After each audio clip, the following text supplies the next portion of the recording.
बहुत स्वागत है एक बार फिर से आप सभी का आपके अपने कार्यक्रम सिंगरौली जंक्शन में। आप सुन रहे हैं रेडियो ऊर्जा FM 89.6 ऊर्जा धानी आपकी वाणी।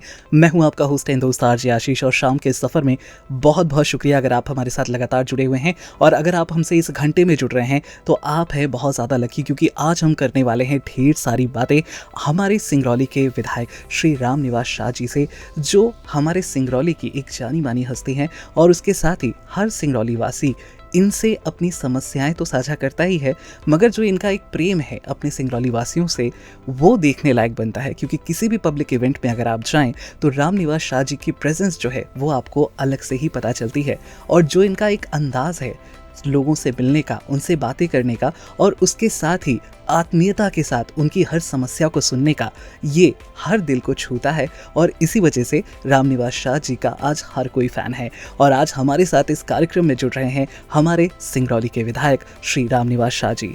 राम निवास जी, आपका बहुत स्वागत है हमारे कार्यक्रम में। कैसे हैं सर आज आप? नमस्कार आशीष जी, आप बुलाया जी तो हम आपका स्लोगन देखते हैं, जबकि ऊर्जा धानी आपकी बाणी, जी तो हम अपनी गाड़ी में चलते चलते भी सुन लेते हैं। बड़ी खुशी होती है कि आप जनता की समस्याओं को लेकर के हर चीज़ें जहाँ जहाँ जैसी आवश्यकता है पहुँचाते हैं। जी सर, हम बहुत आपको शुक्रिया करते हैं सबसे पहले तो कि आपने अपना कीमती वक्त निकाला और हमारे साथ यहाँ इस कार्यक्रम में जुड़े।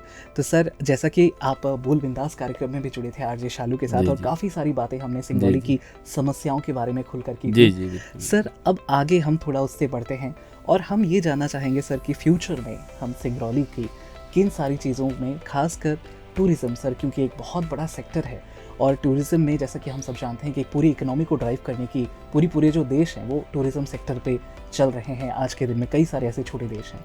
तो सर, हमारे सिंगरौली में क्या टूरिज़्म सेक्टर में बदलाव आने वाले हैं? किस तरह की चीज़ें आप प्लान कर रहे हैं सर? टूरिज्म के क्षेत्र में मठ हैं, मंदिरें हैं, पर्यटक स्थल हैं, ऐसी कई जगहें जो सिंगरौली में है। वो चूँकि ऊर्जा धानी और कोल माइंस होने की वजह से सभी क्षेत्रों में घिरा हुआ है, तो उन क्षेत्रों को लगा करके एक एक काम अब आगे से प्रारंभ हो गए। अभी तो बहुत ज़्यादा नहीं, लेकिन जिस क्षेत्र को अपन मानते हैं, तो जैसे कि पुराने ज़माने में 700 सिंगरौली उत्तर प्रदेश में, 700 मध्य प्रदेश में, ये सिंगरौली स्टेट था जी। तो यहाँ पर लगा हुआ बर्दी स्टेट था जी। इन क्षेत्रों में जैसे हनुमान मंदिर हो गए, ज्वालामुखी मंदिर हो गए, माणा गुफा हो गया, जी। तीर्थ त्योहारों में मेले लगने वाले ऐसे कई बर्दी की मंदिर है। जी। तो ऐसे कई जगहों पर बहुत सी आवश्यकता है। देख सकते एक तरफ रिहन डैम है जी। तो रिहन नदी पर बना हुआ है, जिसको हम लोग पुराने ज़माने में श्रृंगी ऋषि की तपोभूमि कहते हैं। जी। तो जब हम श्रृंगी ऋषि की बात करते हैं तो बहुत सी चीज़ें आस्था से जुड़ी जाती हैं। बिल्कुल, है? बिल्कुल। तो जहाँ तप करने वाले इतने बड़े ऋषि रहे हों, जो दुनिया को एक दिशा दिए हों, वहाँ बहुत सी संभावना है। अब यह है कि हमारी योजनाएं अब आगे जा कर के कितने कहाँ से प्रारंभ हुई। तो छोटे छोटे स्थानों पर तो जैसे माणा गुफा पे काम हो ही रहा है। बिल्कुल। वहाँ पर्यटक का स्थल बना, झूला बने, वहाँ से जो गुफाएं हैं, गुफाओं का सौंदर्यीकरण हो रहा है। जी। तो ऐसे अब कई क्षेत्र बढ़ रहे हैं। तो कोल माइंस होने की वजह से अब तो आप समझ सकते हैं सिंगरौली का एक नाम और हो गया जी, जिसको कहते हैं सोना है। बिल्कुल बिल्कुल।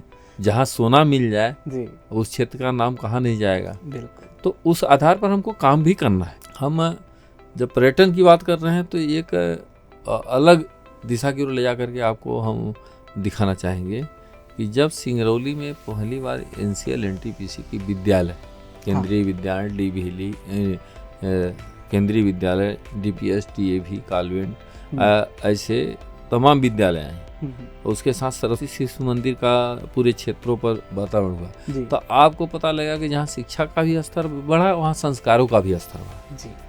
अब हम यहाँ खड़े हैं कि इसको आगे ले जाकर के और ऊंचाई क्या दे सकते हैं। बिल्कुल।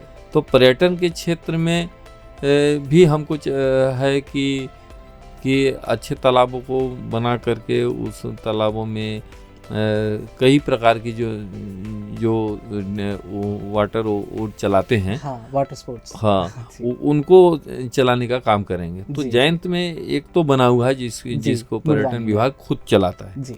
लेकिन और चीज़ों पर का सर्वे चल रहा है कि जब हमारी बाईपास सड़क और हमारा हवाई अड्डा कंप्लीट हो जाएगा जी तो वो भी आवश्यकता होगी जी पार्कों की आवश्यकता होगी बिल्कुल बड़े पार्क खेल के क्षेत्र में हमको स्टेडियम की आवश्यकता होगी तो स्टेडियम के बगल में पार्क की आवश्यकता होगी तो पार्क के बगल में तैराकी की व्यवस्था होगी तो इन चीज़ों पर सब हमारी बातचीत चल रही है योजनाएं भी बना रहे हैं हो सकता है कि थोड़ा टाइम तो लगेगा देखिए बिल्कुल नई चीज़ें प्रारंभ करते हैं तो आप देखेंगे कि खेल के समय में अभी हाल का हाल सिंगरौली में कोई तीरंदाजी ये साल भर पहले नहीं जानता था जी। अब देखिए कितने बच्चे शौक से तीरंदाजी कर रहे हैं देखा है नहीं बिल्कुल बिल्कुल है बास्केटबॉल को खेलने के लिए स्थितियां नहीं थी बहुत अब तो वो भी हो गया है जी है क्रिकेट में भी अच्छे बच्चे यहाँ से तो नेशनल तक चले गए कबड्डी में लड़कियां आगे जाकर के खेल रही हैं जी है नेशनल खेल रही हैं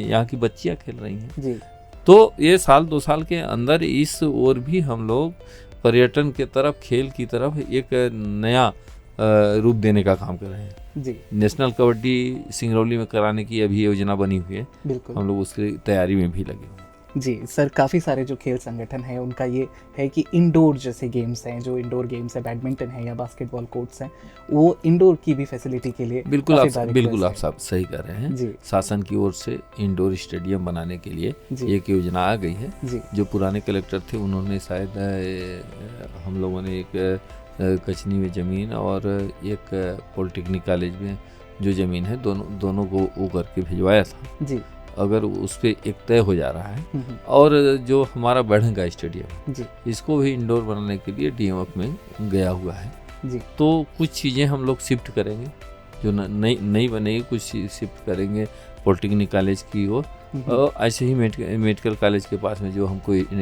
स्टेडियम बनाने के लिए जगह मिल रही है उस पर करेंगे जी सर एक सवाल बड़ा क्यूरियोसिटी भरा है मेरा कि एक नॉर्मल अगर मैं जानना चाहूँ कि एक विधायक की दिनचर्या क्या होती है तो एक विधायक के तौर पर आपकी दिनचर्या कैसी होती है क्या होती है अगर वो बताना विधायक जनता का सेवक जी और वो भी ऐसे पार्टी का जी जिस पार्टी के नेता ही सेवक मान करके लोकसभा में निर्वाचित होने के बाद जब आपने प्रधानमंत्री माननीय नरेंद्र मोदी जी को देखा होगा जी जी जी तो उनके आचरण से हमको अपने आचरण में ले आना है उन्होंने डेहरी पे जाकर के मत्था टेका जी मंदिर मान करके जी अब मंदिर में क्या होता है केवल सेवा होती है जी सब कुछ वहाँ से होती है जी तो हम तो सेवक हैं जी हर दिन सरकार से यही मांगते हैं जी कि हम अपनी जनता को कौन कौन सी चीज़ें ले जा करके दे सकते हैं जी सर यहाँ पर 2 चीज़ें और हैं जो कि मैं ज़रूर पूछना चाहूँगा पहला तो है सर रोज़गार जिसके लिए लगातार जो रोज़गार मेले हैं वो आप लोगों की तरफ से और एडमिनिस्ट्रेशन की तरफ से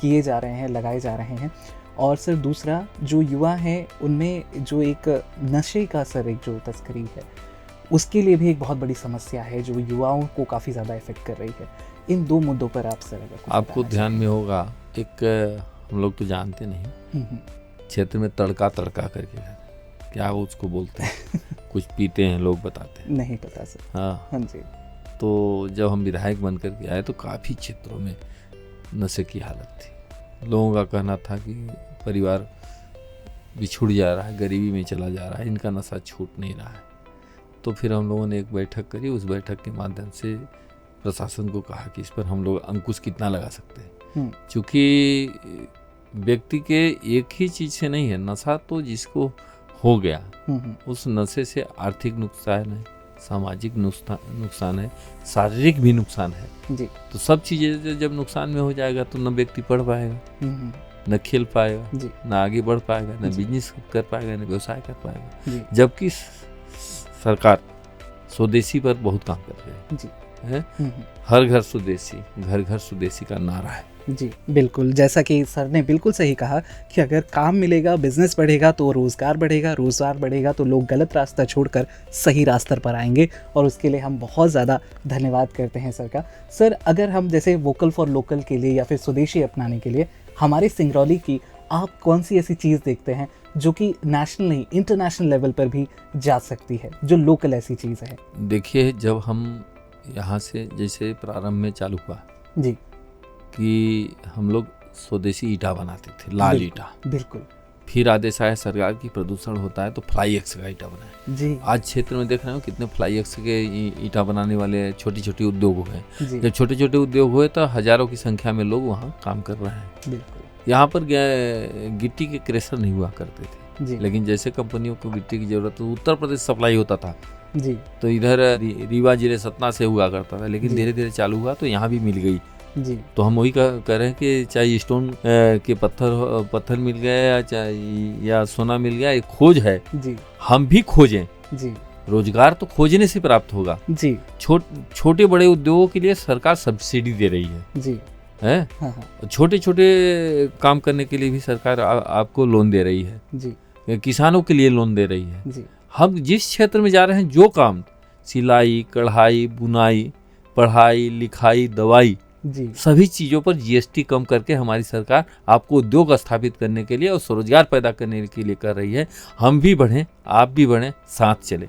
बिल्कुल, हम भी बढ़े आप बढ़े, साथ चलें और रोजगार ढूंढने से ज़्यादा रोजगार देने वाले की तरफ हमारे युवाओं को अब शायद सोचने की ज़रूरत है। सर बहुत बहुत आपका शुक्रिया। हमारे जाने से पहले सर, अगर आप कोई भी संदेश हमारे सिंगरौली के श्रोताओं को जो अभी आपको सुन रहे हैं, या फिर हमारी सिंगरौली की जनता जो कि आपसे हमेशा मुखातिब रहती है, उन्हें कोई संदेश हमारे रेडियो ऊर्जा के माध्यम से अगर आप देना चाहें। सबसे पहले तो रेडियो ऊर्जा सिंगरौली को बहुत बहुत बधाई, शुभकामनाएं। आप लोगों ने हमारे संदेश को, हमारे विचारों को और जनता के संदेश को हम तक पहुंचाने का प्रयास किया है। जी हम चाहेंगे कि जो दुर्घटनाएं और बेरोजगारी है, जी दो चीज़ों पर बात जरूर करें। बिल्कुल। दुर्घटनाओं पर हमको हेलमेट लगाना जरूरी है, जी और रोजगार के बारे में हमको इतना परिपक्व होना है कि जो क्षेत्र, जैसे किसी कंपनियों को ड्राइवर की जरूरत है, ड्राइवर हम परिपक्व होने चाहिए। जी सुपरवाइजर हो तो हमको परिपक्व होना चाहिए, हमको पास होना चाहिए। अब मेरिट है, जी जो मेरिट पास करेगा वो आएगा लाइन में। बिल्कुल। तो केवल इस आधारित न हो कि हम सिंगरौली वासी हैं इसलिए हमको नौकरी यहीं मिल जाए, जी बल्कि हमको बृहद होना चाहिए जी कि यह भारत भूमि है, हमको हमारी जितनी कैपेबिलिटी है, जितने हमें ताकत है, उतना हम प्रयोग करेंगे। और प्रोडक्शन के आधार पर कंपनियां आय करती हैं, जी और उसी के आधार पर अपने कर्मचारियों को व्यय करती हैं। जी तो हम क्यों ना आगे बढ़ कर के आएं और उन उद्योगों की ओर जाएं जो हमसे काम आता है। बिल्कुल। जो काम हमसे आता है उस काम को लेकर के आगे जाएं। जी और जब वहाँ जाएंगे तो बिल्कुल ऐसे तो हर उद्योगपति को चाहिए कि उसका प्रोडक्शन जो बढ़ाएगा उसको ले आएंगे। जी माइंस कंपनी हम देखते हैं हर वर्ष जो कंपनी सबसे ज़्यादा उत्पादन करती है कोयले की, सबसे ज़्यादा बिजली का उत्पादन करती है, सरकार उनको प्रोत्साहित करती है। बिल्कुल। सबसे अच्छा काम करने वाले कर्मचारी को हम प्रोत्साहित करते हैं। जी बहुत बहुत धन्यवाद। बहुत बहुत धन्यवाद आपका सर, और आशा यही करते हैं कि आगे भी आपसे लगातार बातचीत होती रहेगी। और अगर आपके भी कोई सवाल हैं तो ज़रूर हमारे साथ जुड़िए। आप सुन रहे हैं रेडियो ऊर्जा FM 89.6 ऊर्जा धानी आपकी वाणी। आपके अपने होस्ट एंड दोस्त आरजे आशीष के साथ चल रहा था कार्यक्रम सिंगरौली जंक्शन।